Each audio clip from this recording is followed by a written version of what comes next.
तो जो पहला क्वेश्चन आप लोगों का, हम लोग देखिए गुप्त काल को पढ़ रहे थे, और गुप्त काल के अंतर्गत हम लोगों ने जो शुरुआती गुप्त है और कुषाण वंश को भी पढ़ा, और कुषाण वंश के बाद हमने एक वंश पढ़ा था नागवंश, और नागवंश के बाद हम लोग बेसिकली अगर गुप्तों की बात करें तो गुप्तों को कहा जाता है कि ये क्या है, कुषाणों के सामंत हैं। ठीक है, इनका हम लोगों ने तुर्क ओरिजिन भी देखा, और एक थ्योरी हमने देखी कि ये मंगोल ओरिजिन की थ्योरी भी हमको प्राप्त होती है। अब क्वेश्चन आप लोगों का है कि गुप्त काल को भारत में स्वर्ण काल क्यों कहा जाता है। ठीक है, कल हम लोगों ने आपको बताया था कि गुप्त काल जो है वो स्वर्ण काल कहा जाता है। क्या कहा जाता है? स्वर्ण काल कहा जाता है। प्राचीन भारतीय इतिहास में या हम लोग संपूर्ण भारतीय इतिहास में देखें तो इसको स्वर्ण काल कहा जाता है। ठीक है, सबसे पहले तो आप ये जान लीजिए कि ये किस इतिहासकार ने इसको स्वर्ण काल की संज्ञा प्रदान की। ठीक है, इसको स्वर्ण काल की संज्ञा प्रदान करने वाले जो इतिहासकार हैं, कौन है इतिहासकार? के एम मुंशी। ठीक है, के एम मुंशी नामक इतिहासकार हैं। इन्होंने क्या बताया है कि ये स्वर्ण काल। ठीक है, इनके अनुसार क्या है कि हमारा जो गुप्त वंश है ये बेसिकली क्या रहेगा, स्वर्ण काल है। मैं आपको कई बार बता चुका हूं कि जब भी हम इतिहास का अध्ययन करते हैं, और इतिहास का अध्ययन करने में जिन जिन चीजों को हम देखते हैं, बेसिकली हम कहते हैं कि ये क्या है, ये परिवर्तनों का अध्ययन है। किसका अध्ययन है? परिवर्तनों का अध्ययन है। परिवर्तनों का अध्ययन है। अब परिवर्तनों का अध्ययन को हम लोग जोड़ेंगे किससे? स्वर्ण काल में। मैंने ये बताया कि परिवर्तनों के अध्ययन में कितने परिवर्तनों के आयाम बताए हैं, कि अगर इतिहास में परिवर्तन होंगे तो किन किन चीजों में परिवर्तन होंगे। ठीक है, तो हमने आपको 4 आयाम बताए हैं कि पहला आयाम क्या होगा। सबसे पहला आयाम ये होगा कि क्या होगा, राजनीतिक परिवर्तन होगा। क्या होगा? राजनीतिक परिवर्तन होगा या पॉलिटिकल चेंजेस होंगे। दूसरे मैंने आपको बताया कि यहाँ पर क्या होगा, सामाजिक परिवर्तन भी होंगे, सोशल चेंजेस भी होंगे। तीसरा हमने आपको बताया कि यहाँ पर आर्थिक परिवर्तन भी होंगे, आर्थिक परिवर्तन यस या इकोनॉमिक चेंजेस भी होंगे। चौथा मैंने आपको बताया कि हमें को देखने को मिलेगा कि सांस्कृतिक या कला के क्षेत्र में भी परिवर्तन हमको मिलेंगे, राजनीतिक, सामाजिक, आर्थिक और सांस्कृतिक। अब देखो, स्वर्ण काल का निर्धारण इन्हीं 4 परिवर्तनों के आधार पर किया गया है। ठीक है, अब अगर बात करें हम लोग गुप्त वंश की, तो गुप्त वंश को जब हम लोग अभी आगे पढ़ेंगे तो गुप्त वंश का पहला शासक हम लोगों ने कौन सा देखा? श्रीगुप्त देखा। श्रीगुप्त के बाद अगला शासक कौन आएगा? चंद्रगुप्त प्रथम आया, सॉरी घटोत्कच। ठीक है, कौन सा शासक है? घटोत्कच है। घटोत्कच, फिर चंद्रगुप्त प्रथम आएगा। इसके बाद आएगा कौन? समुद्रगुप्त। और समुद्रगुप्त को अपनी विजयों के लिए सबसे ज्यादा जाना जाता है कि इसने, जब आप प्रयाग प्रशस्ति का अध्ययन करेंगे तो प्रयाग प्रशस्ति में आप देखेंगे कि समुद्रगुप्त ने कितने अधिक राज्यों को विजित किया है, चाहे वो उत्तर भारत के क्षेत्र हो, दक्षिण भारत के क्षेत्र हो, आपके सीमावर्ती राज्य हो, ठीक है, या फिर आप कहें तो असम के क्षेत्र, असम के क्षेत्र को किसी भी शासक ने नहीं विजित किया, लेकिन समुद्रगुप्त को ये उपाधि दी जाती है कि उसने असम के क्षेत्रों को भी क्या कर लिया? विजित कर लिया। समुद्रगुप्त के बाद इसका बेटा आता है रामगुप्त। रामगुप्त के बाद इसका बेटा आता है चंद्रगुप्त द्वितीय, सॉरी रामगुप्त के बाद इसका भाई है चंद्रगुप्त, और रामगुप्त जो है ये दोनों ब्रदर्स हैं, समुद्रगुप्त के ही दोनों बेटे हैं। इसके बाद आपका आता है कुमारगुप्त। कुमारगुप्त आएगा, स्कंदगुप्त भी शासक आएगा। अब यहां पर आप एक चीज देख रहे होंगे कि जितने भी शासक हैं, ये वाला आप देखें चंद्रगुप्त फर्स्ट से लेकर और हम देखें चंद्रगुप्त द्वितीय तक, अगर रामगुप्त को हम छोड़ दें तो ये सभी शासक ऐसे आपको मिलते हैं कि जिनके समय में आप गुप्त काल को सबसे सर्वोच्च शिखर पर देख सकते हैं।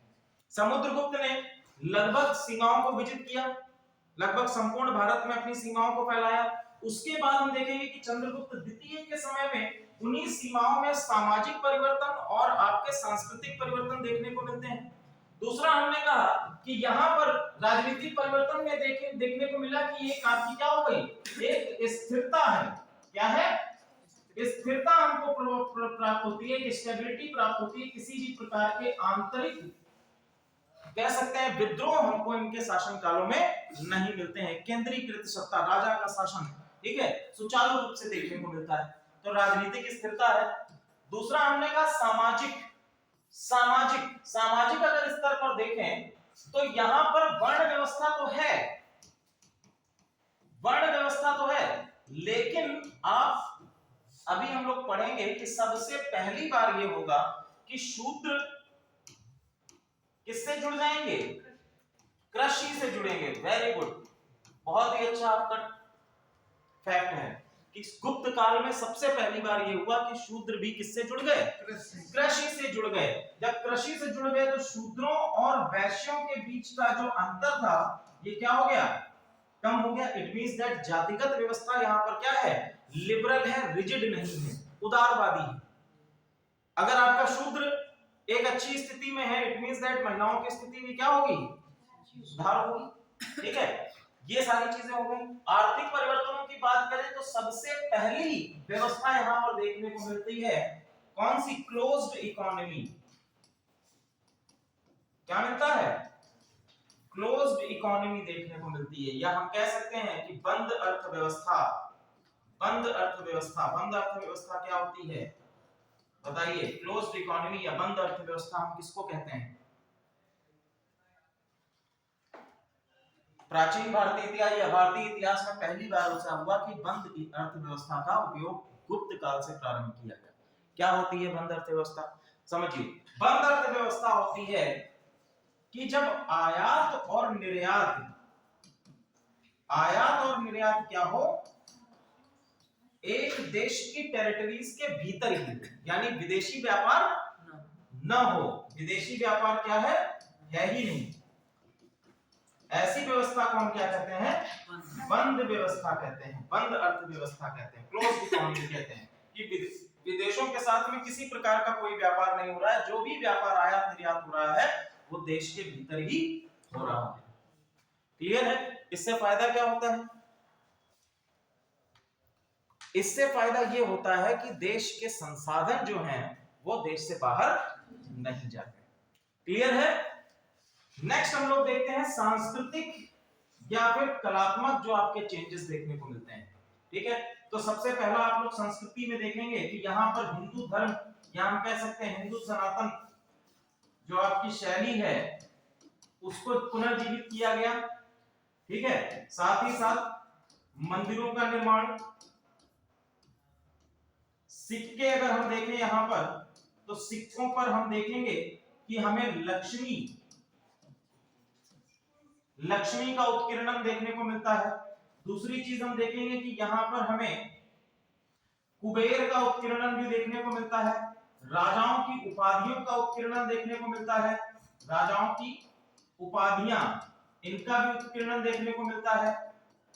अगर हम लोग इसको एक और युग से जाना जाता है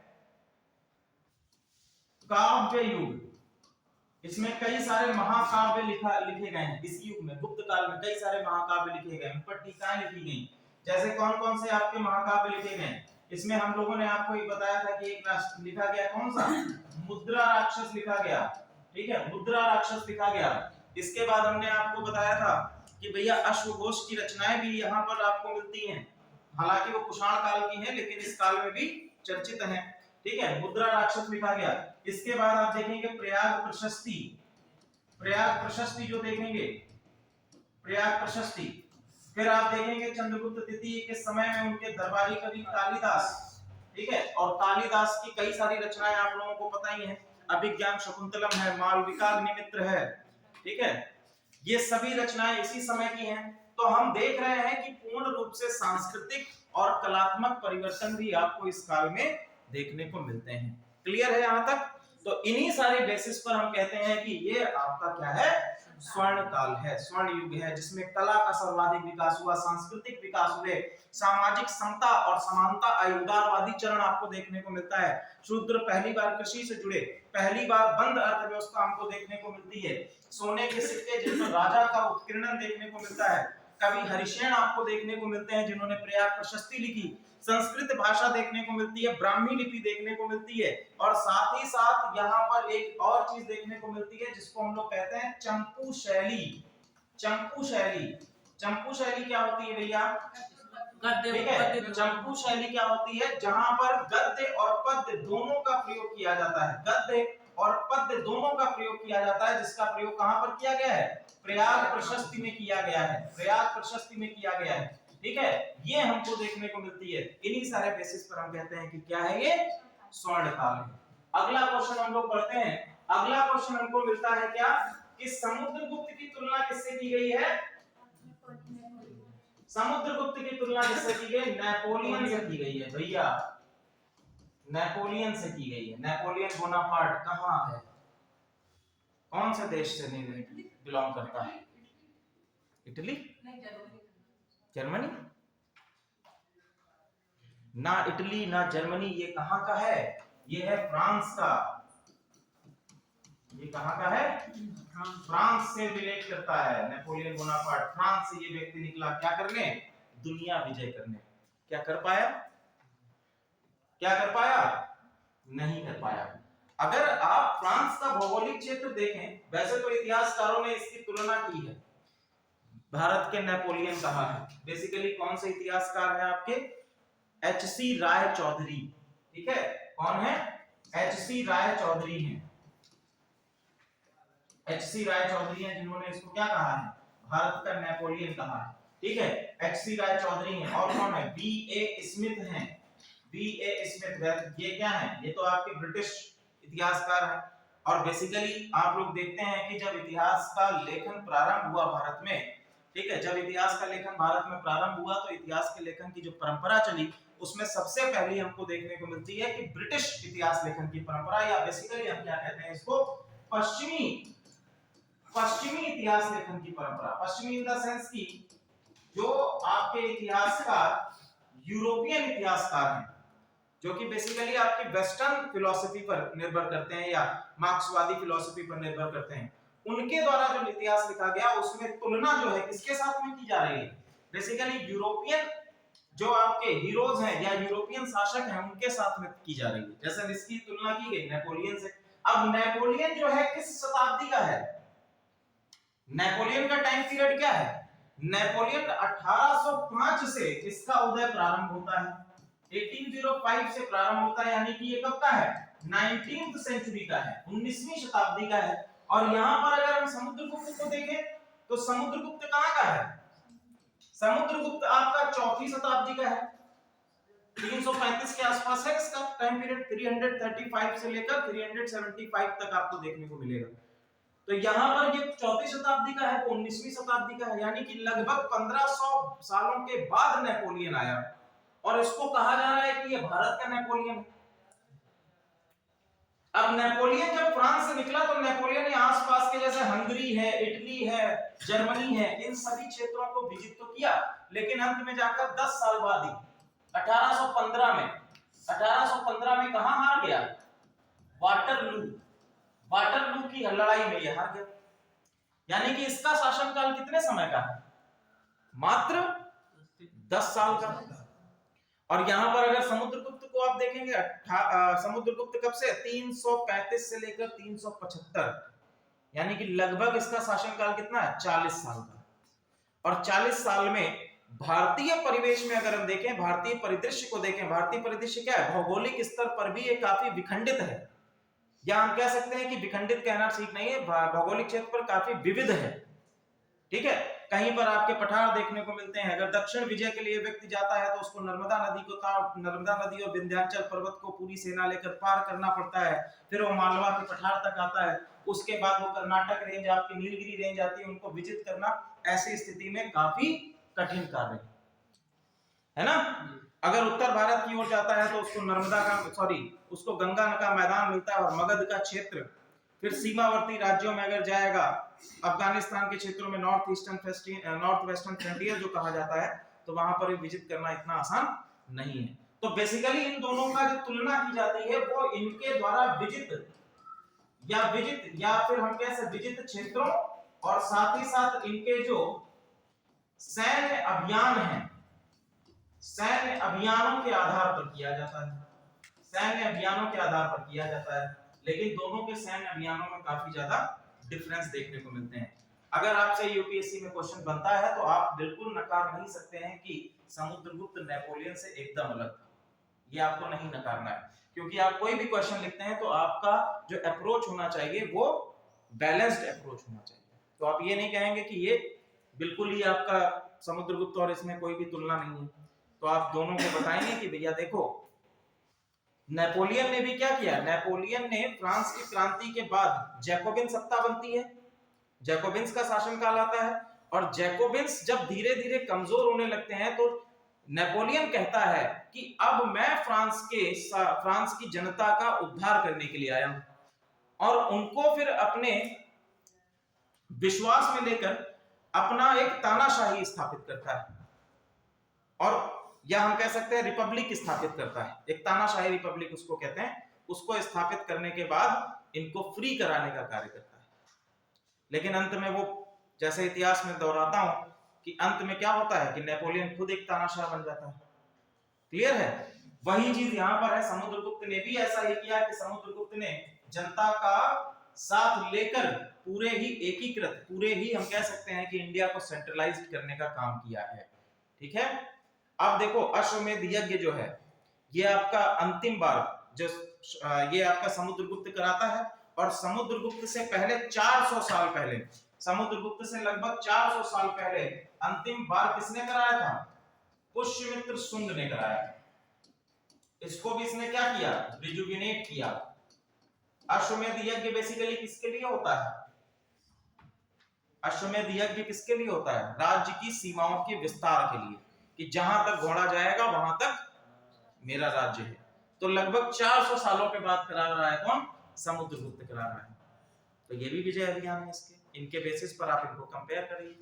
ठीक है, अगला क्वेश्चन जो आप लोगों का है, भारतीय संस्कृति की ऐसी क्या विशेषता है जिससे कि वह अन्य प्राचीन सभ्यताओं से भिन्न है? तो पहले तो अन्य प्राचीन सभ्यताओं को हम देख लेते हैं कि भारतीय संस्कृति जैसे एक आपकी सभ्यता है। देखो पहले तो आपको समझना होगा कि संस्कृति और सभ्यता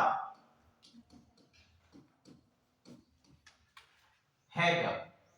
ठीक है, एक आपकी मेसोपोटामियन सभ्यता है, मेसोपोटामियन सभ्यता जो कहां पर उभरी थी? आपकी कहां पर? दजला और फरात रिवर के पास में, दजला और फरात रिवर के बीच का जो क्षेत्र है, यहाँ पर आपकी मेसोपोटामियन सभ्यता या इजिप्टियन सिविलाइजेशन जो है ये हमको देखने को मिलती है। दूसरी आपकी सिंधु घाटी सभ्यता, जिससे भारतीय संस्कृति का जन्म हुआ है। सिंधु घाटी सभ्यता ये भारत की पहली सभ्यता और सबसे पुरानी प्राचीन सभ्यता है। इसके बाद आप देखेंगे तो चीन में, ठीक है, चीनी सभ्यता आती है, लेकिन ये काफी समय के बाद डेवलप होना प्रारंभ होती है। बेसिकली ये दो सभ्यताएं जो थी एक दूसरे के पैरेलल चल रही थी, और यहीं से क्या होता है कि भारतीय संस्कृति का निर्माण होना शुरू होता है। अब किसी भी संस्कृति के निर्माण में सबसे इंपॉर्टेंट फैक्टर जो होता है वो है आपका क्या? यहाँ का भौगोलिक क्षेत्र। क्या है? यहाँ का भौगोलिक क्षेत्र सबसे इंपॉर्टेंट एस्पेक्ट होता है, भौगोलिक क्षेत्र। दूसरा चीज होती है कि सभ्यता कितने लंबे समय तक एग्जिस्ट कर रही है। ठीक है, तो दूसरा क्या है कि एग्जिस्टेंस, एग्जिस्टेंस। और यहीं पर आप देखेंगे कि यही तीन आपके जो स्थान है, या हम कह सकते हैं कि ये मेसोपोटामिया है, इसके साथ में आप एक स्थान जोड़ लीजिए मध्य एशिया का स्थान। यहां पर देखिए सबसे पहले जो हमको दिखाई देता है मेसोपोटामियन सभ्यता में, यहां पर हमको मूर्ति पूजा वगैरह ये सारी चीजें दिखाई देंगी। लेकिन धीरे धीरे आते आते मेसोपोटामियन सभ्यता का स्वरूप बदलता गया। इसका फिर आ गया क्या? आपके रोमन आ गए, सॉरी रोमन से पहले एक्टिमिड आएंगे। रोमन से पहले क्या आएंगे? यहाँ पर एक्टिमिड आएंगे, या अचमेनियन साम्राज्य कहा जाता है, अचमेनियन साम्राज्य कहा जाता है। अब अचमेनियन साम्राज्य में स्वरूप बदला। इसके बाद आपके रोमन्स आए, रोमन्स के बाद यहाँ पर हम देखेंगे धीरे धीरे क्या हुआ? ईसाइयत आई। सबसे पहले यहूदी आया, ठीक है, ईसाइयत आ गई। ईसाइयत के बाद आने के बाद यहाँ पर क्या है? मुस्लिम, या हम कह सकते हैं आपका इस्लाम आ गया। तो ये धीरे धीरे ये जो पूरा एरिया है मध्य एशिया, और यहाँ पर देख रहे हैं कि कितना सारा क्या है चेंजेस आपको दिखाई दे रही है। संस्कृति क्या हो रही है, बार बार क्या हो रही है, बदल रही है, डिफरेंस हो रहा है। कहीं पर आप कह रहे हैं कि बुत परस्ती है, कहीं पर आप कह रहे हैं कि बुत परस्ती नहीं है। क्लियर। जबकि आप सिंधु घाटी सभ्यता या हम कह सकते हैं भारतीय सभ्यता को आप देखें तो यहाँ पर जो सभ्यता है वो आपको लीनियर दिखाई देती है। क्या दिखाई देती है, लीनियर दिखाई देती है, एग्जिस्टेंस इसका लीनियर दिखाई देता है। अगर हम जैन धर्म की बात करें, भारत में जिन धर्मों का प्रतिपादन हुआ, जैसे जैन धर्म का प्रतिपादन हुआ, बौद्ध धर्म का प्रतिपादन हुआ, इन सभी धर्मों में आप ये देखेंगे कि कहीं ना कहीं आपको वैदिक सभ्यता और वैदिक जो आपके काल है उनका प्रतिबिंब आपको दिखाई देगा। पुनर्जन्म की बात है तो दोनों जगह पर मिलती है, दोनों जगह पर मिलती है ना। बौद्ध धर्म में भी पुनर्जन्म को कहा गया है और पुनर्जन्म को आपको हिंदू धर्म में भी कहा गया है। तो दोनों कहीं ना कहीं एक दूसरे से क्या है, मैच करते हैं, बैलेंस्ड करते हैं। कभी भी हमारी संस्कृति, मान लीजिए कि सिंधु घाटी सभ्यता में हम ये कहते हैं कि हमारा जो है मातृ देवी की पूजा की जा रही है, ठीक है, मातृ देवी की पूजा की जा रही है, तो वही चीज आपको एग्जिस्टेंस कहां पर मिलती है, सातवाहन वंश में आकर देखने को मिलती है। वही चीज आपको कहां मिलेगी, सातवाहन वंश में आकर देखने को मिलेगी। सेम चीज आप आगे बढ़ेंगे, जैसे वैदिक सभ्यता है तो वैदिक सभ्यता के जो गुण है या वैदिक सभ्यता का जो मर्म है वो कभी खत्म नहीं हुआ। हालांकि बौद्ध धर्म का प्रचार प्रसार मौर्य काल में हुआ, लेकिन फिर से हम आकर देखेंगे कि गुप्त काल में इस वैदिक सभ्यता और ये कर्म कांड जो है फिर से आप आगे बढ़ते हुए देखेंगे। सातवाहन वंश के शासनकाल में भी यही होगा। और वर्तमान समय से आप कंपेयर करें तो तब में और अब में क्या है, संस्कृति में अधिक चेंजेस नहीं है।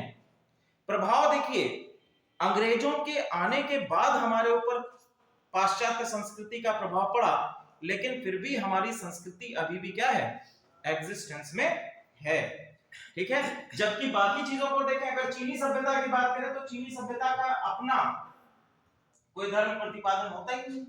यहां से क्या है, जो बौद्ध धर्म भारत में उपजा वही कहां गया, चीन में जाता है, वही संस्कृति तो चीन में गई। अब भारत के विषय में अगर संस्कृति की बात करें तो हमने संस्कृतियों का अमलगमेशन किया है, लेकिन उसको पूर्ण रूप से अपनाया नहीं है।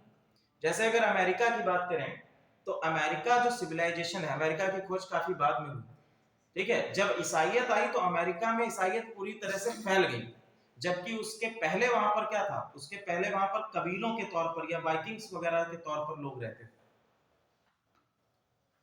ज्यूस की पूजा करते थे, सूर्य जिसको कहा जाता है उनकी पूजा करते थे। फिर ईसाइयत फैली तो पूरे उसमें फैल गया, ठीक है, संस्कृति एकदम चेंज हो गई। भारत की बात करें तो इस्लाम जब भारत में आया तो इंडो इस्लामिक कल्चर तो हुआ, लेकिन हमारी संस्कृति पूरी तरह से चेंज नहीं हुई। और इंडो इस्लामिक कल्चर बनने के पीछे कारण यही था कि भारत में असमानता और जातिगत कह सकते हैं विभिन्नता होना, ये आपका सबसे, क्योंकि इस्लाम जो है वो क्या कहता है, समता की बात कहता है कि यहाँ पर कोई जाति नहीं है, सभी क्या है, एक जैसे, एक समान। क्लियर है। तो आपके सारे डाउट, 3 क्वेश्चन थे, कंप्लीट हो गए। ये लो, किसके क्वेश्चन थे, ये आपके क्वेश्चन थे।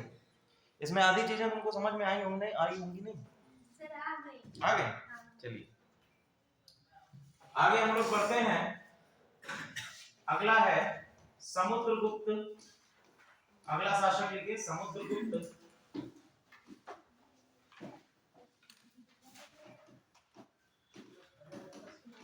पराक्रमांक, ठीक है। तो समुद्रगुप्त को जैसा हमने बताया कि समुद्रगुप्त को किसके लिए जाना जाता है, अपनी विजयों के लिए जाना जाता है, अपने शासन काल में जो इसने विजय प्राप्त करी है उनके लिए जाना जाता है। 335 से 375 एडी तक का इनका शासनकाल है, ठीक है। इनके पिता कौन हैं, इनके पिता हैं चंद्रगुप्त प्रथम, ठीक है, चंद्रगुप्त प्रथम इनके पिता हैं, और इनकी माता का नाम क्या है, कुमार देवी, ठीक है। कुमार देवी इनकी माता का नाम है। कुमार देवी जो है क्या है, लिच्छवी जो है प्रिंसेस हैं, इनके साथ में इनका विवाह, चंद्रगुप्त प्रथम का विवाह हुआ और समुद्रगुप्त पराक्रमांक इनके पुत्र हैं। क्लियर है? चलिए,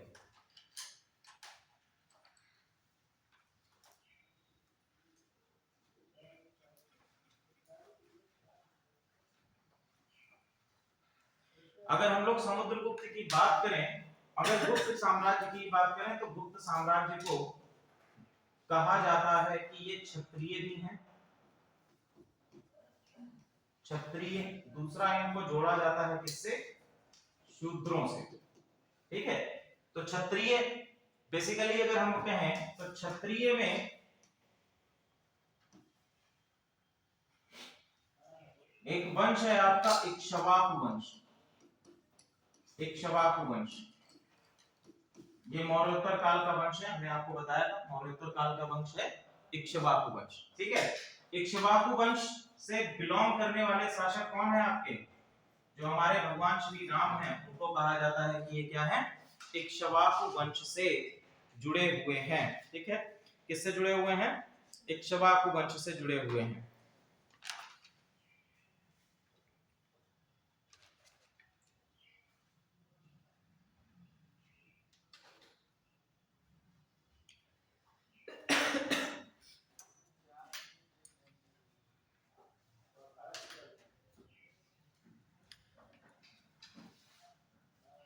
चलिए, ठीक है, तो इक्ष्वाकु वंश के ही आपके जो अभिलेख हैं उनसे ये हमें प्राप्त होता है कि समुद्रगुप्त को इसमें क्या बताया गया है? इक्ष्वाकु वंश का वंशज बताया गया है। इनके आधार पर हम कह सकते हैं कि ये क्या है? क्षत्रिय है। दूसरा अगर हम बात करें, जैसे इनकी एक उपाधि मिलती है हमको, उपाधि मिलती है लिच्छवि दौहिज। समुद्रगुप्त की उपाधि है लिच्छवि दौहिज। लिच्छवि दौहिज का मतलब है लिच्छवियों का पुत्र। ठीक है, और जो आपका मुद्रा राक्षस है, मुद्रा राक्षस में लिच्छवियों को क्या बताया गया है? लिच्छवियों को बताया गया है मलेच्छ। लिच्छवियों को क्या बताया गया है? मलेच्छ बताया गया है। अगर हम गुप्त काल की बात करें तो गुप्त काल में अंतरवर्णीय विवाह, अंतरवर्णीय विवाह जो है ये क्या है? एक्सेप्टेबल है अथवा नहीं है गुप्त काल में? नहीं। ठीक है, अंतरवर्णीय विवाह जो है ये एक्सेप्टेबल नहीं है, यानी कि जो आपके 4 वर्ण हैं ये आपस में विवाह नहीं कर सकते हैं। ब्राह्मण वर्ण क्षत्रिय वर्ण में विवाह नहीं कर सकता, शूद्र वर्ण वैश्य वर्ण अथवा क्षत्रिय वर्ण अथवा ब्राह्मण वर्ण के साथ में विवाह नहीं कर सकता है। तो अगर लिच्छवी आपके क्या है? मलेच्छ हैं, इट मींस दैट कि कहीं ना कहीं आपके चंद्रगुप्त जो हैं, चंद्रगुप्त प्रथम, इनको भी शूद्रों के साथ में तुलना की गई है। क्लियर है? तो लिच्छवी दौहिज इनकी आप ध्यान रखिएगा कि इनकी उपाधि हमको देखने को मिलती है। ठीक है, और उपाधियां क्या क्या हमको देखने को मिलती हैं समुद्रगुप्त की उपाधियां? तो एक उपाधि इनकी देखने को मिलती है लिच्छवी दौहिज, तो हम लोगों ने लिखवा ही दिया। और उपाधियां लिख लीजिए, धरणीबंध, धरणीबंध, प्रथस्या प्रतिस्थ, धरणीबंध, प्रथस्या प्रतिस्थ। प्रथस्या प्रतिस्थ का मतलब है कि पृथ्वी को विजित करने वाला। पृथ्वी को, धरणीबंध का मतलब, धरणी का मतलब क्या है? पृथ्वी, पृथ्वी को बांध लिया, पूरी पृथ्वी को विजय कर लिया। प्रथस्या प्रतिस्थ कि इसमें क्या है? विजित कर लिया, पूरी पृथ्वी को ही विजित कर लिया। अगला है चंद्र प्रकाश, चंद्र प्रकाश, चंद्र प्रकाश, इसकी जो हमें उपाधि मिलती है ये हमको मिलती है काव्यालंकार सूत्र में, काव्यालंकार सूत्र में मिलती है। और ये किसके द्वारा लिखा गया है? इसको लिखा गया है वामन के द्वारा। काव्यालंकार सूत्र आपका किसके द्वारा लिखा गया है? वामन के द्वारा लिखा गया है। फिर एक उपाधि इसकी मिलती है कविराज, कविराज, और भारत का नेपोलियन, भारत का नेपोलियन कविराज, यानी कि इसने कविराज भी एक उपाधि है और इस बहु कविराज यानी बहुत सारी कविताएं लिखने वाला, ये भी एक उपाधि मिलती है, बहु कविराज। ठीक है, धरणीमंद, प्रतिष्ठ चंद्र प्रकाश, कविराज और भारत का नेपोलियन। एक और उपाधि हम लोगों को मिलती है देवपुत्र शाही, लेकिन ये उपाधि जो है देवपुत्र शाही, देवपुत्र शाही जो है ये हमें प्रयाग प्रशस्ति में इसको उपाधि मिलती है, इसको ऐसे करके आप लिखेगा। अब ये बताइए कि देवपुत्र शाही उपाधि सबसे पहले किसने ग्रहण की?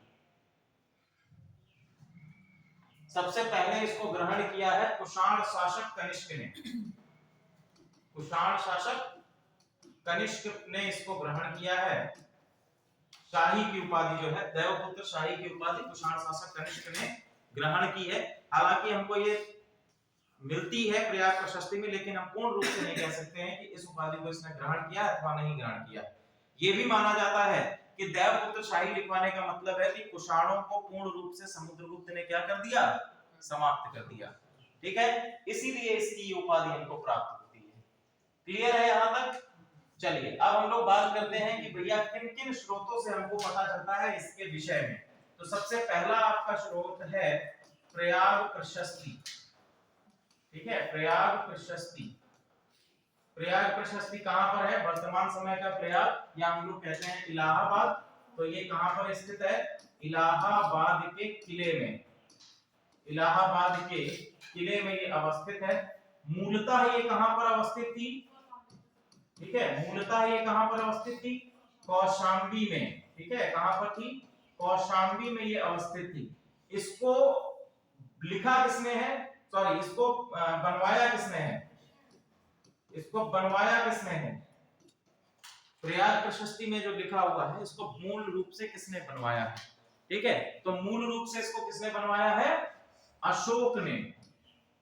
अशोक। ठीक है, अशोक किस वंश से संबंधित है? मौर्य वंश से संबंधित है। ठीक है, अशोक ने इसको बनवाया है। क्लियर? और इस पे प्रयाग प्रशस्ति लिखने का काम किसने किया है? लेखक हैं इसके हरिशेन। ठीक है, लेखक इसके कौन है? हरिशेन इसके लेखक हैं। शैली इसकी क्या है? शैली है इसकी चंपू शैली।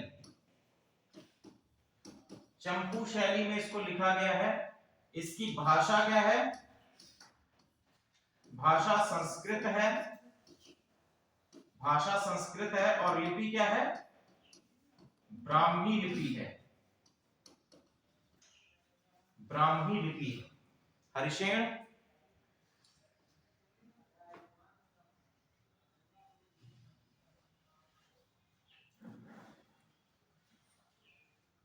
हरिशेन को कहा गया है संधि विग्रहित। संधि विग्रहित या हम कहते हैं शांति तथा युद्ध का मंत्री। युद्ध का मंत्री ये जो है हरिशेन है। इसके द्वारा किसके निर्देशन में लिखी गई है? निर्देशन तिलक भट्ट।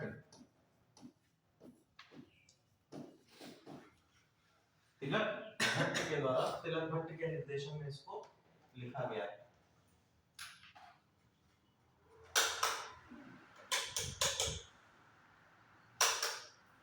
ठीक है, तिलक भट्ट के निर्देशन में इसको लिखा गया है।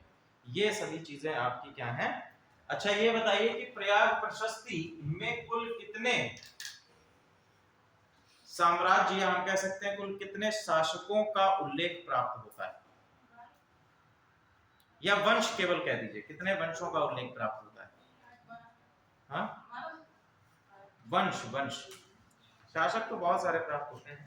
ठीक है, तो प्रयाग प्रशस्ति जो है ये बेसिकली हम कहेंगे इसमें हमें 3 वंशों का उल्लेख प्राप्त होता है। 3 वंश। पहला तो आपका क्या है? मौर्य वंश।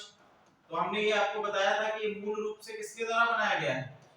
अशोक के द्वारा, तो जाहिर सी बात है कि इसमें मौर्य वंश का उल्लेख होगा।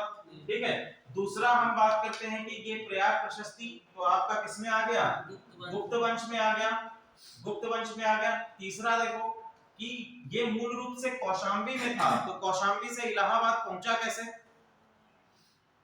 इलाहाबाद कौशांबी से इलाहाबाद कैसे पहुंचा, तो कौशांबी से इलाहाबाद जो व्यक्ति से लेकर आया वो कौन है, जहांगीर। ठीक है, जहांगीर किस वंश से संबंधित है बताओ,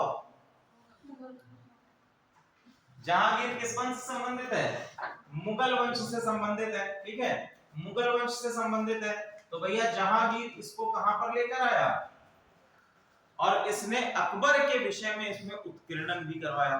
ठीक है, अकबर के शासन काल में कौशांबी से कहां पर लेकर आया है,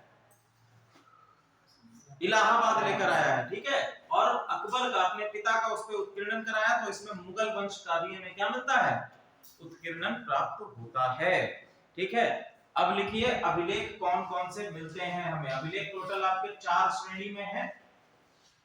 इलाहाबाद प्रशस्ति या प्रयाग प्रशस्ति के जो अभिलेख हैं वो कितनी श्रेणी में है, 4 श्रेणियों में हमको प्राप्त होते हैं, जिसमें 4 श्रेणियों में अलग अलग विजयों के बारे में बताया गया है। जिसमें आप लिखिए प्रथम श्रेणी, प्रथम श्रेणी में बताया गया है दक्षिण भारत की विजय के विषय में। दक्षिण भारत, देखो यहां से हम लोग समुद्रगुप्त की विजयों के विषय में अनुमान लगाते हैं, और ये बताया गया है इसमें कि इसने दक्षिण भारत के 11 शासकों को हराया है। दक्षिण अभियान किया और दक्षिण भारत के 11 शासकों को हराया है। दूसरे में ये कहां पर आया, द्वितीय में ये आता है आर्यावर्त। आर्यावर्त के क्षेत्र में इसने विजय करना प्रारंभ किया, और यहां पर इसने 9 शासकों को हराया। कितने शासकों को, 9 शासकों को इसने हराया। ठीक है, फिर तृतीय श्रेणी में वनवासी असभ्य लोगों को, वनवासी असभ्य जो आपकी वनवासी या असभ्य जनजातियां हैं, और चतुर्थ में लिखिए सीमावर्ती राज्य तथा प्रजातंत्र। सीमावर्ती राज्य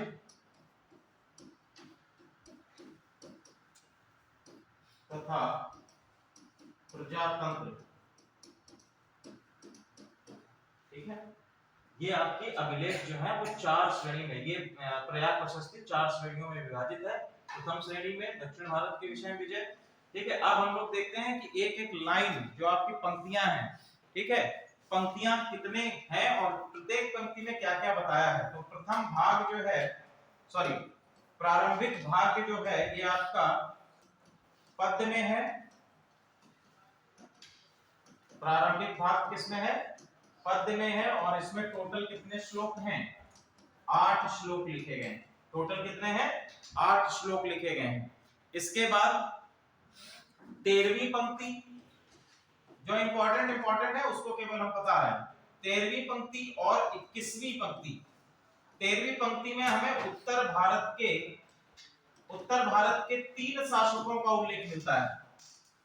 3 शासकों का उल्लेख मिलता है जिनके विरुद्ध जो है 3 शासकों का उल्लेख जिनके विरुद्ध समुद्रगुप्त ने विजय प्राप्त करी। पहला है आपका अच्युत नाग, नागसेन और गणपति नाग।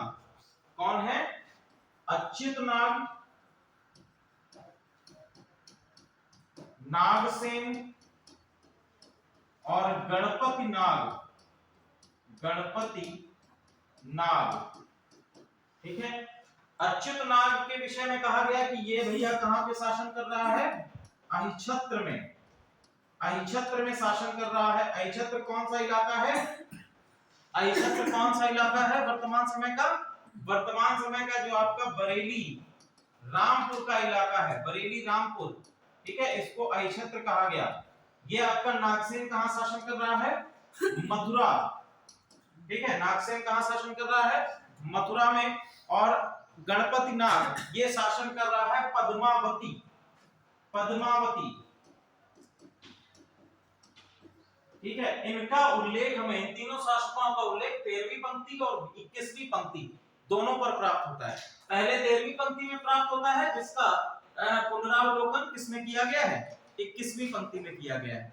फिर लिखिए 19वीं और 20वीं पंक्ति में, 19वीं और 20वीं पंक्ति में समुद्रगुप्त का दक्षिणी भारत अभियान, 19वीं और 20वीं दक्षिण भारत अभियान,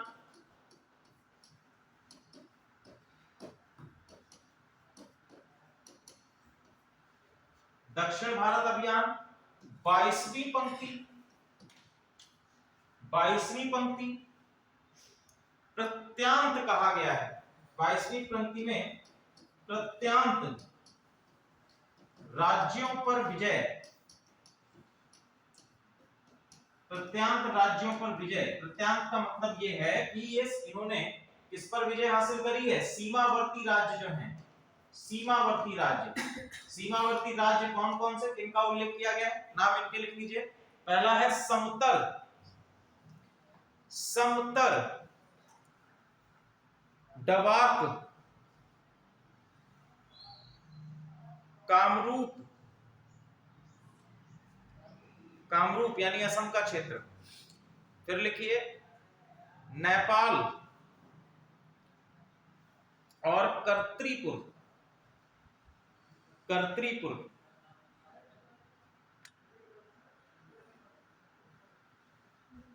कर्तरीपुर, ठीक है। 23वीं और 24वीं पंक्ति में इनकी विदेशी विजय, विदेशी राज्यों पर विजय के विषय में बताया गया है। विदेशी राज्यों के विजय में कौन कौन से ऐसे राज्य हैं जिनके विषय में बताया गया है। पहला कि इन्होंने किसको हराया है, शकों को। किसको हराया है, शकों को हराया है। और शकों को हराने के बाद इसका नाम क्या पड़ा, उपाधि इसको क्या प्राप्त होती है, इसको उपाधि प्राप्त होती है शकारी। क्या उपाधि प्राप्त होती है, शकारी। शकों को हराने वाला क्या, शकारी। यही उपाधि आगे चलकर आप देखेंगे चंद्रगुप्त द्वितीय को भी प्राप्त होती है, ठीक है, शकारी। फिर इसने किसको हराया, कुषाणों को हराया। और कुषाण शासक कौन है, कुषाण, कुषाण शासक हैं केदार। कुषाण शासक केदार को हराया। इसके बाद आता है आपका श्रीलंका। श्रीलंका, श्रीलंका में शासक है मेघवर्मा, मेघवर्मा। इनको भी हराने का कार्य इनके द्वारा किया गया, ठीक है।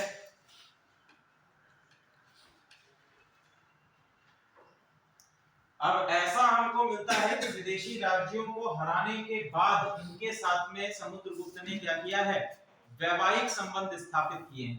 एक हमको टर्म मिलता है कन्यादानोपनाय, कन्यादानोपनाय। ये भी प्रयाग प्रशस्ति में हमको प्राप्त होता है, ठीक है। 24वीं, 23वीं और 24वीं पंक्ति में हमको प्राप्त होता है। विदेशी राज्यों को हराने के बाद क्या हुआ, कन्यादानोपनाय। इट मींस दैट कि कहीं ना कहीं विदेशी राज्यों को हराने के बाद इन्होंने क्या किया है, वैवाहिक संबंध भी स्थापित किए हैं। क्लियर है। चलिए, राज्याभिषेक का वर्ष क्या है बताइए, राज्याभिषेक का वर्ष क्या होगा। अगर क्वेश्चन बनता है कि समुद्रगुप्त के राज्याभिषेक का वर्ष क्या है, तो समुद्रगुप्त के राज्याभिषेक का वर्ष, राज्याभिषेक कब हुआ है, 335, ठीक है, 335 एडी। ध्यान रखिएगा 335 एडी में क्या हुआ है, इसका राज्याभिषेक किया गया है, ठीक है। चलिए, यहां तक सारी चीजें आप लोगों को क्लियर हैं। हाँ, एक आपका और रह गया, 21वीं पंक्ति में लिख लीजिए। 21वीं पंक्ति में दो हमको मिलते हैं।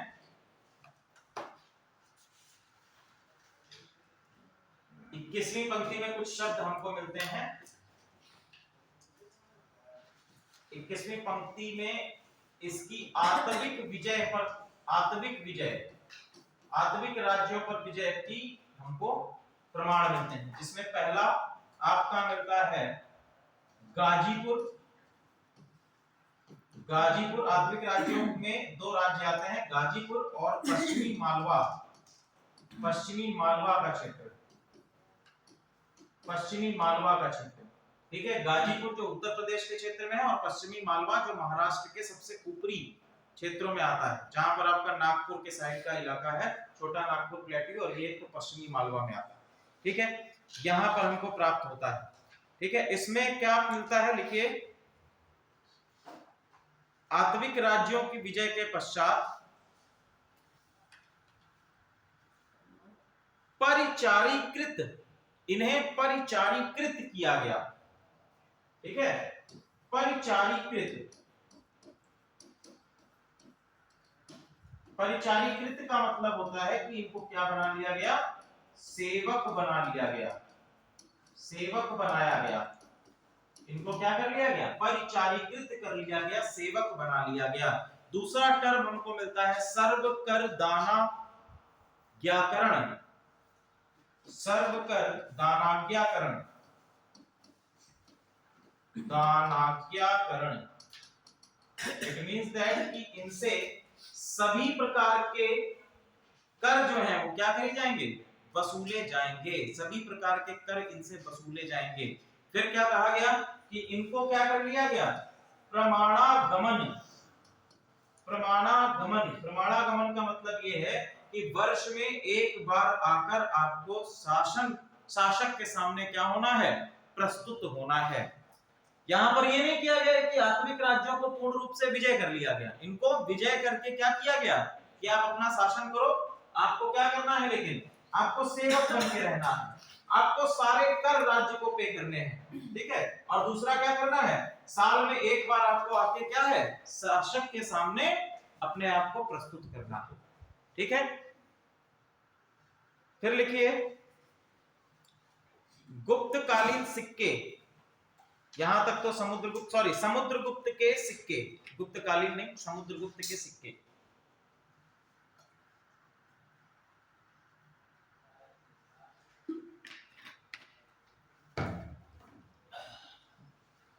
समुद्रगुप्त के सिक्के बहुत ही इंपॉर्टेंट है।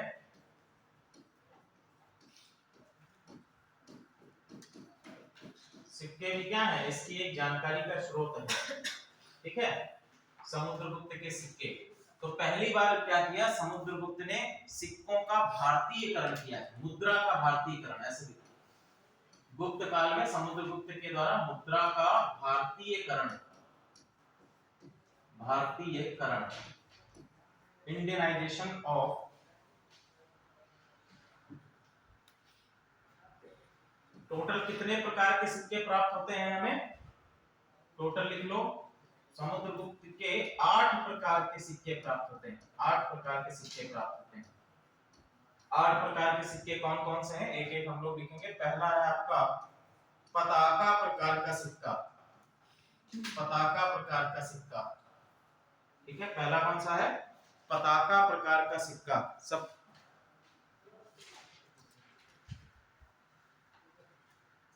ये सिक्के हमको सर्वाधिक प्राप्त होते हैं, सबसे ज्यादा, ठीक है। सामान्यता क्या है, सबसे ज्यादा प्राप्त होते हैं वो हमारे पताका प्रकार के सिक्के हैं। इसमें जो सिक्के पर उत्कीर्णन किया गया है वाक्य, उसको लिख लीजिए, अजेय पुरुष ने 1 शताब्दी तक युद्ध करके, अजेय पुरुष ने 1 शताब्दी तक युद्ध करके अपने शत्रुओं को परास्त कर स्वर्ग विजय की, स्वर्ग विजय की।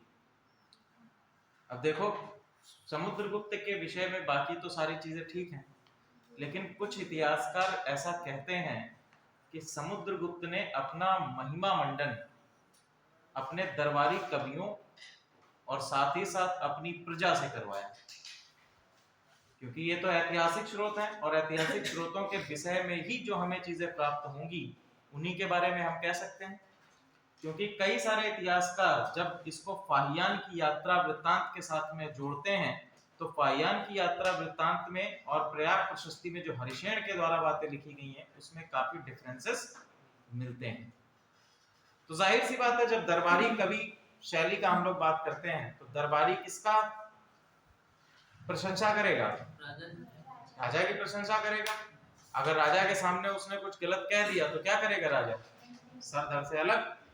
तो ऐसी स्थिति में दरबारियों के सामने या उनके कवियों के सामने, जैसे अमीर खुसरो की बात करें, अमीर खुसरो जो है अलाउद्दीन खिलजी, वैसे तो अमीर खुसरो ने जो इतिहास लिखा है वो काफी सामान्यता बैलेंस्ड अप्रोच का है, लेकिन जितना इतिहास उन्होंने अलाउद्दीन खिलजी के समय में लिखा वो सभी इतिहास उनकी प्रशंसा में ही लिखा।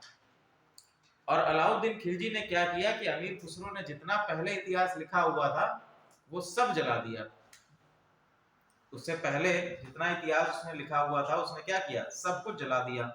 और जला देने के बाद अमीर खुसरो से कहा कि उसको दोबारा से लिखो और इस प्रकार से लिखो कि जिसमें मेरी विजय के बारे में बातें, ऐसी कोई नहीं कि किसी और शासक के विजय के बारे में बातें हो रही। तो ये सारी कहानियां जब हम लोग दरबारी कवि शैली के विषय में पढ़ते हैं तो उसमें राजा की प्रशस्ति के विषय में या राजा की प्रशंसा के विषय में ही हमको मिलती है।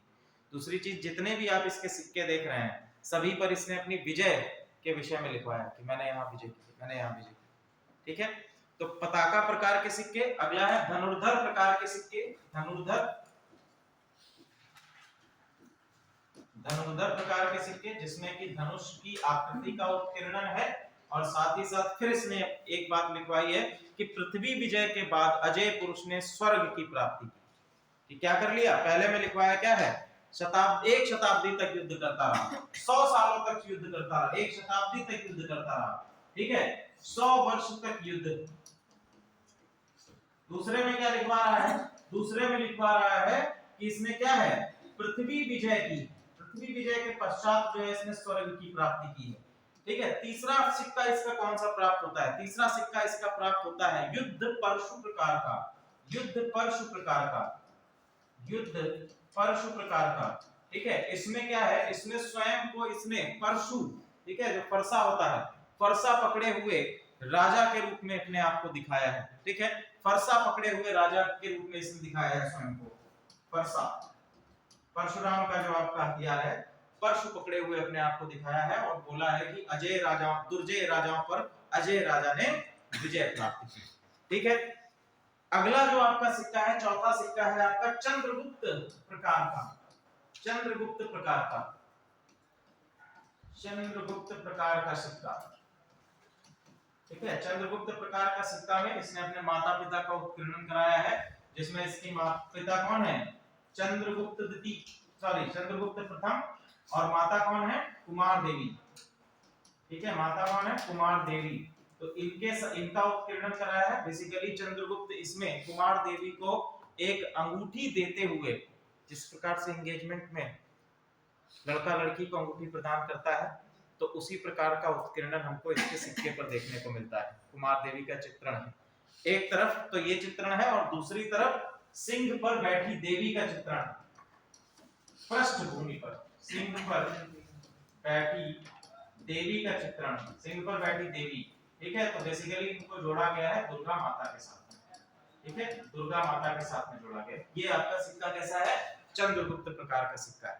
ठीक है, जिसमें चंद्रगुप्त प्रथम का उत्कीर्णन है। अगला है कच्छ प्रकार के सिक्के। कच्छ प्रकार, कच्छ प्रकार के सिक्के।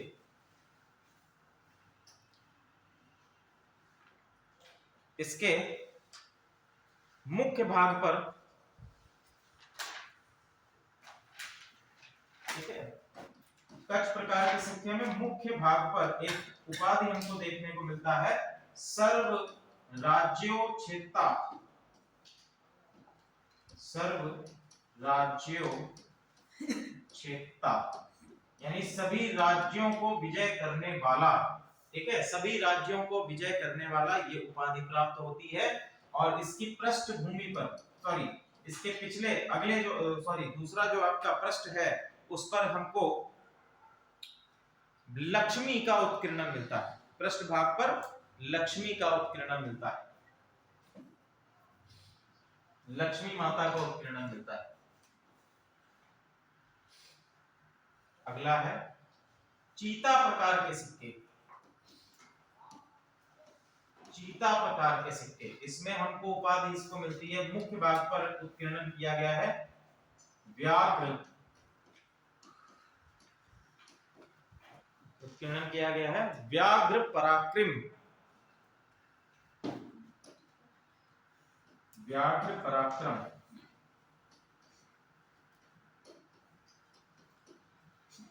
ठीक है, व्याघ्र मतलब बाघ, बाघों को भी जिसने बाघों जैसा पर रखने वाला, ठीक है, व्याघ्र पराक्रम। और पृष्ठभूमि पर गंगा,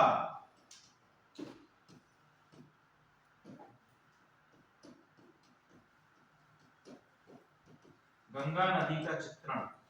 तो ये सिक्के इसने किस लिए जारी कराए हैं? ये सिक्के इसने अपनी गंगा नदी घाटी की विजयों पर जारी कराए हैं। ये सबसे कम मिलते हैं हमको, चीता प्रकार के सिक्के जो हैं ये सबसे कम मिलते हैं, न्यूनतम मात्रा में हमको प्राप्त होते हैं। और टोटल अभी तक कितने सिक्के प्राप्त हुए हैं? केवल 4 सिक्के प्राप्त हुए हैं। चीता प्रकार के सिक्के कितने हैं?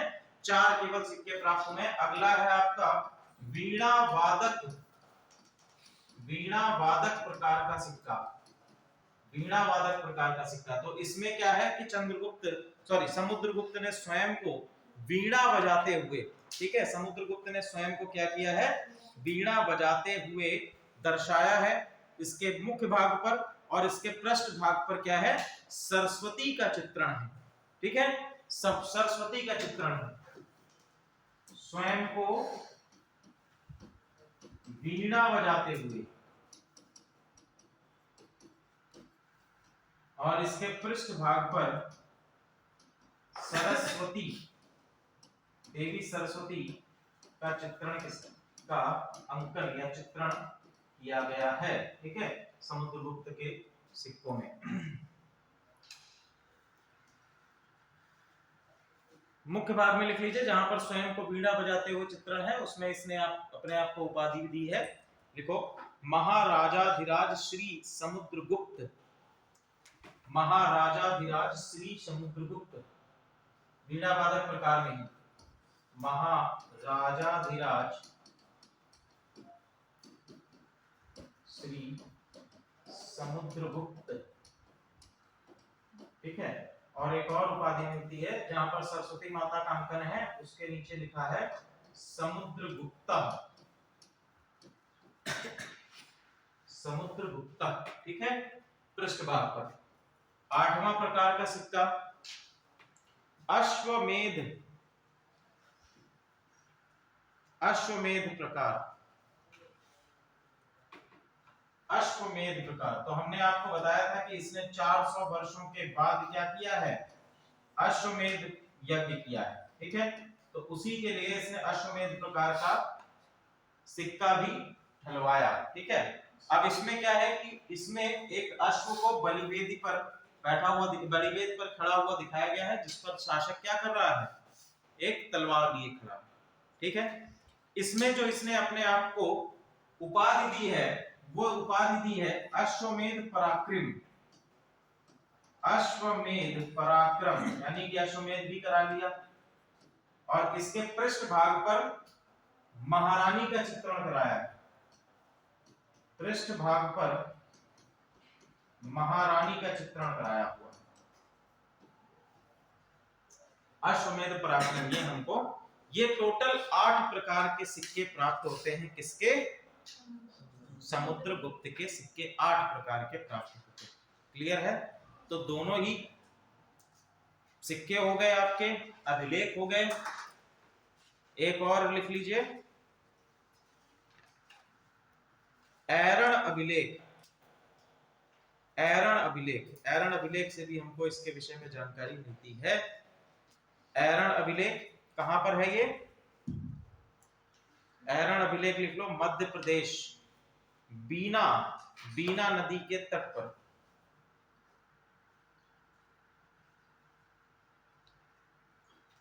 प्रयाग प्रशस्ति में कुल कितनी पंक्तियां हैं? प्रयाग प्रशस्ति की पंक्तियां में लिख लीजिएगा। तो प्रयाग प्रशस्ति में कुल कितनी पंक्तियां हैं?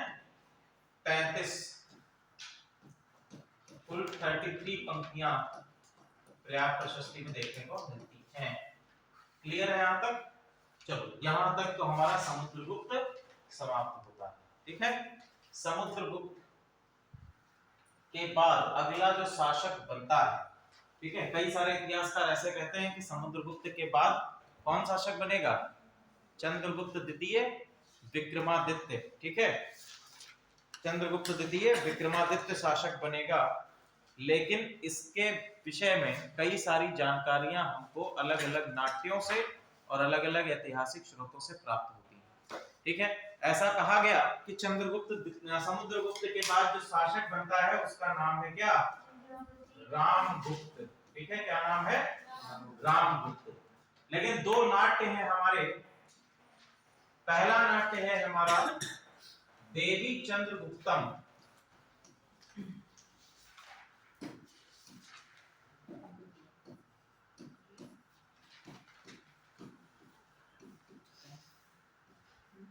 ठीक है, देवी चंद्रगुप्तम। और दूसरा नाट्य है आपका नाट्य दर्पण। नाट्य दर्पण, नाट्य दर्पण, इसके लेखक हैं रामचंद्र गुणचंद्र। रामचंद्र गुणचंद्र इसके लेखक। ठीक है, और एक और लिखिए श्रृंगार रूपकम। श्रृंगार रूपकम,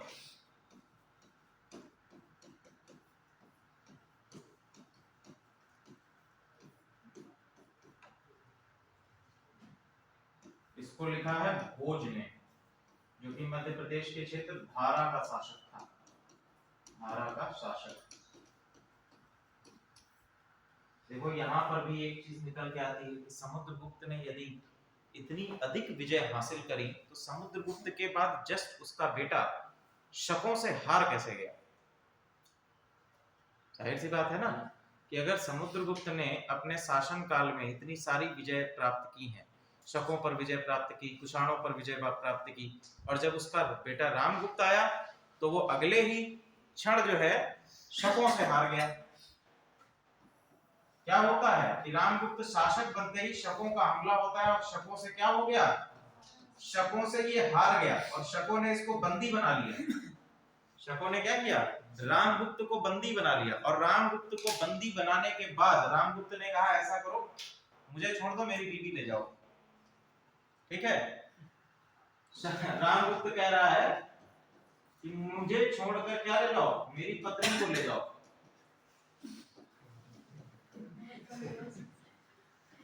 जाहिर सी बात है कि प्रत्येक व्यक्ति जो है पत्नी से छुटकारा पाना चाहता है। तो रामगुप्त ने भी ऐसा ही किया, पत्नी को बोलो, पत्नी को ले जाओ। तो यहाँ पर इसका जो भाई है, रामगुप्त का भाई कौन है? चंद्रगुप्त द्वितीय। रामगुप्त का भाई है चंद्रगुप्त द्वितीय। इसको ये बात जो है ठीक नहीं लगी, बोला जो है ऐसा तो नहीं होना चाहिए, ये तो हमारे जो हमारा कुल है, हमारा वंश है, इस पर एक ग्लानि जैसी होगी। तो इसने क्या किया? इनकी पत्नी का नाम था ध्रुव देवी। रामगुप्त की पत्नी है ध्रुव देवी। ध्रुव देवी, ठीक है। तो इसने क्या किया? ध्रुव देवी का वेश बनाया, अपने आप को ध्रुव देवी की तरह सजाया चंद्रगुप्त द्वितीय ने, और जाकर शकों के महल में जाकर शक राजा की हत्या कर दी। ठीक है, शक राजा की हत्या कर दी, और हत्या करने के बाद वापस आया, और वापस आकर इसने रामगुप्त की भी हत्या कर दी। ठीक है, रामगुप्त की भी हत्या करने के बाद इसने ध्रुव देवी से क्या कर लिया? विवाह कर लिया। चंद्रगुप्त द्वितीय ने ध्रुव देवी से विवाह कर लिया, और इन्हीं की पुत्री का नाम क्या है? प्रभावती गुप्त। इन्हीं की पुत्री कौन है? प्रभावती गुप्त। ठीक है, ये हमको कहानी किसमें प्राप्त मिलती है? देवी चंद्रगुप्तम, नाट्य दर्पण और श्रृंगार गुप्तम। कौन सा? देवी चंद्रगुप्तम। हाँ, लिखवाया था उस दिन, किसने लिखा है? अभी बता देते हैं किसने। विशाखदत्त नहीं है, विज्जिका। विज्जिका था शायद। क्लियर है यहां तक? चलिए आगे हम लोग बढ़ते हैं, अभी बता रहे हैं, रुक जाओ।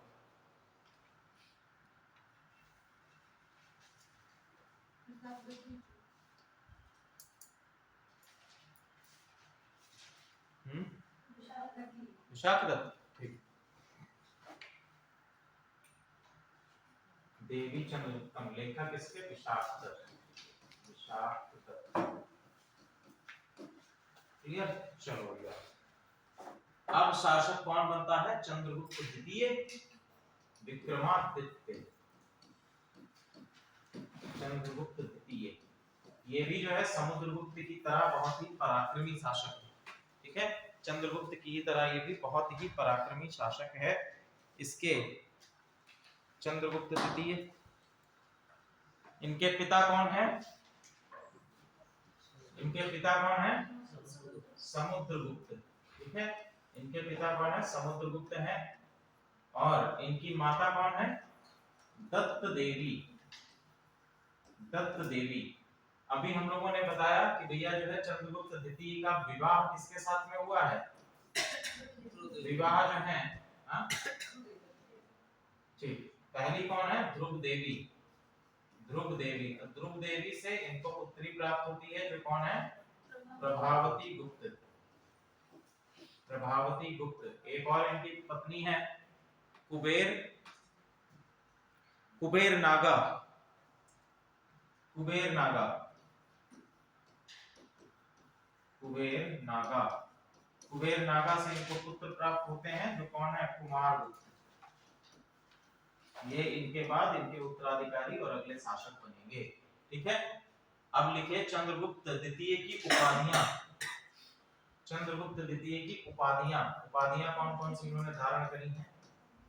उपाधियां, तो सबसे पहले जब इसने शक राजा को मारा, ठीक है, जब आप लोगों ने देखा कि रामगुप्त ने हथियार डाल दिए, ठीक है, तो इसके बाद इसने शक राजा को जाकर मारा और इसने उपाधि किसकी पाई है?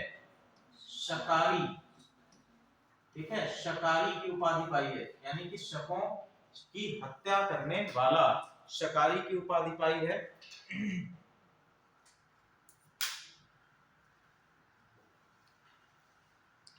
फिर नेक्स्ट विक्रमादित्य, विक्रमादित्य,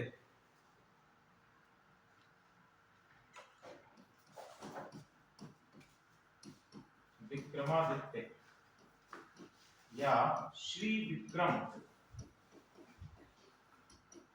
श्री विक्रम। देखो शकारी उपाधि ये इसको दी गई, ठीक है। शकारी जो है उपाधि, ये हमने आपको बताया था समुद्रगुप्त ने जब शकों को हराया तो उसके बाद शकारी उपाधि जो है उसको प्राप्त हुई।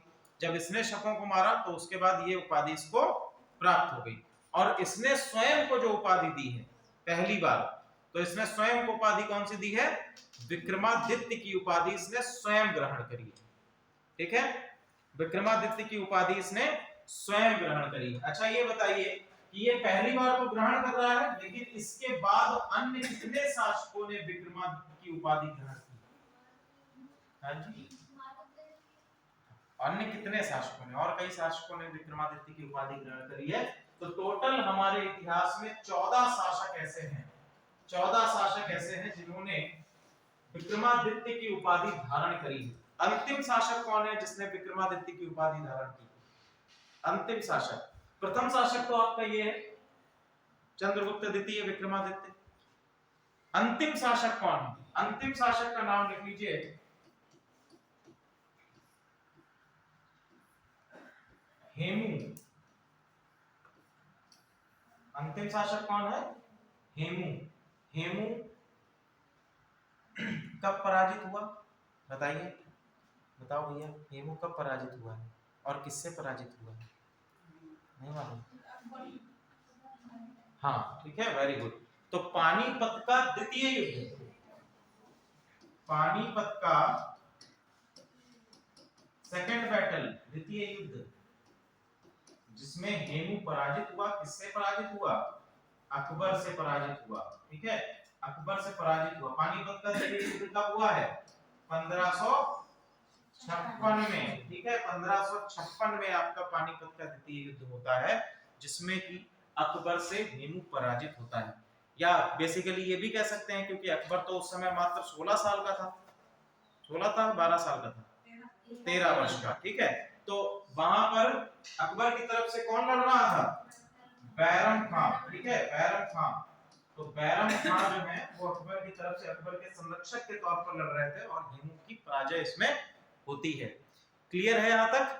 तो इसने, ये अंतिम शासक है जिसने उपाधि ग्रहण करी है विक्रमादित्य या श्री विक्रमादित्य की।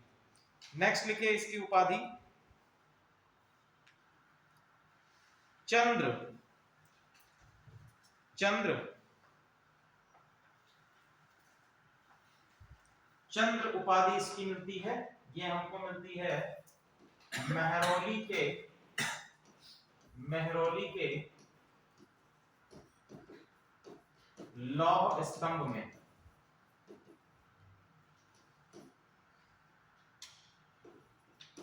मेहरौली के लौह स्तंभ में चंद्र उपाधि मिलती है। और राजाधिराज श्री, ये उपाधि हमको प्राप्त होती है सांची अभिलेख, सांची अभिलेख की 7वीं पंक्ति में। सांची अभिलेख की 7वीं पंक्ति में हमको इसकी उपाधि राजाधिराज श्री प्राप्त होती है। एक और उपाधि इसने ग्रहण करी है महाराजाधिराज, ये लेकिन कॉमन उपाधि है, तो इसके विषय में क्वेश्चन पूछा जाना आपसे उतना नहीं वो है, लेकिन इसकी उपाधि महाराजाधिराज भी लिख लीजिएगा।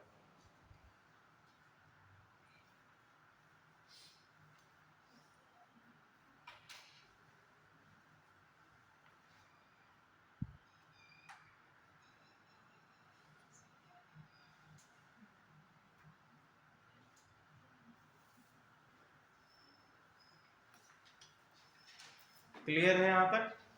चलिए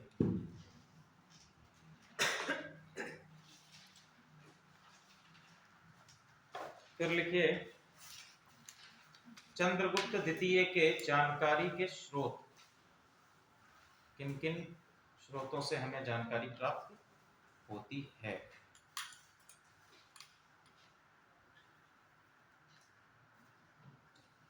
स्रोत कौन कौन से हैं?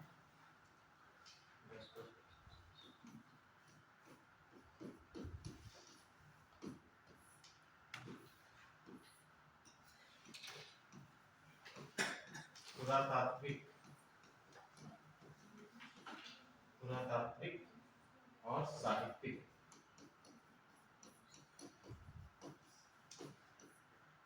पुरातात्विक स्रोतों में पहला लिख लीजिए बेसनगर, बेसनगर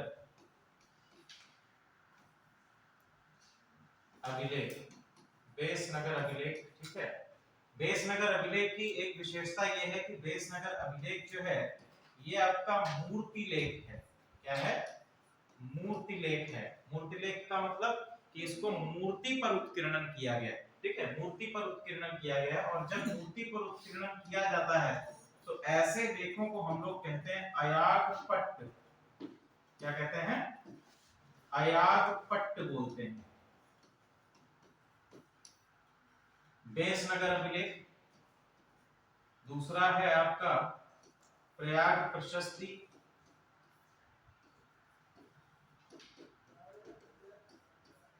तीसरा लिख लीजिए मेहरौली का लौह स्तंभ,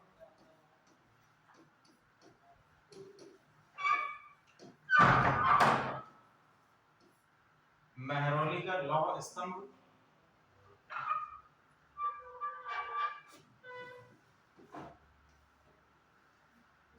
स्वर्ण सिक्के,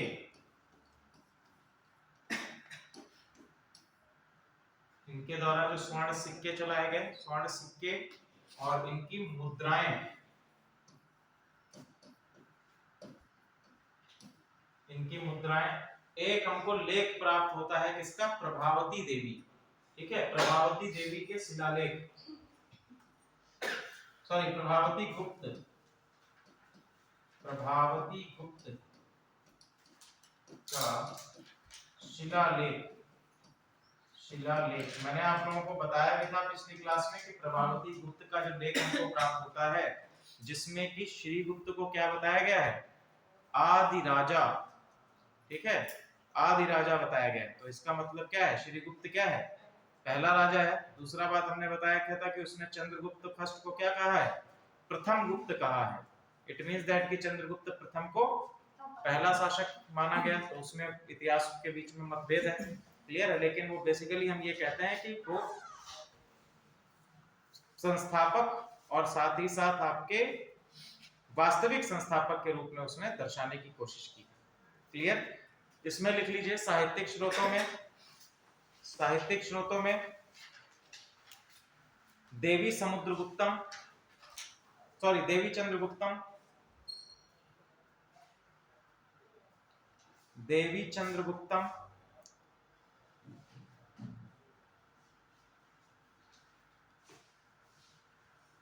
फिर लिखिए मुद्रा राक्षस।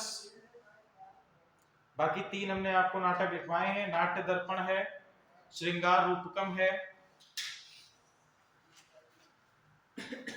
और कालिदास की जो रचनाएं आएंगी, कालिदास चंद्रगुप्त द्वितीय के दरबारी कवि हैं कालिदास, तो कालिदास की जितनी रचना है उनमें भी हमको यहाँ की सामाजिक व्यवस्था, राजनीतिक व्यवस्था, इनके विषय में जानकारी प्राप्त होती है। चलिए कल हम लोग इस पर चर्चा करेंगे। आज की क्लास में इतना ही। Thank you class.